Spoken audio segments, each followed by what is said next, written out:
Ултиматум и закани за поглаварот на ИВЗ, Реисот Сулейман Реджепи, доби часовник кој го одбројува рокот од 72 часа да се замени од исламската верска заедница. Во спротивно, ќе бидат објавени сериозни докази за тешки кривични дела што ги направил Реджепи. Се закани денеска Скендер Бузаку, кој сака да стане идниот Реис. Ослободија ИВЗ за 72 часа.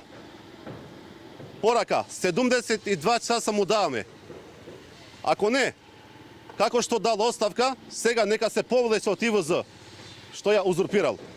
Ако не, тогаш ние имаме страшни докази, страшни факти за кои ќе се чуди Македонија. Во моментот кога Бузаку му даде ултиматум на Реджепи, пред ИВЗ беше забележливо зголемено присуство на полицијата, но како одминуваше денот, ситуацијата полека се смири. Полицијата се замина, а го снема и часовникот оставен од Бузаку. Откако на поглаварот Сулейман Реджепи му беше даден рок од 72 часа да ја напушти исламската верска заедница, Алфа реши да побара став и од ИВЗ, но тука немаше никој од раководството.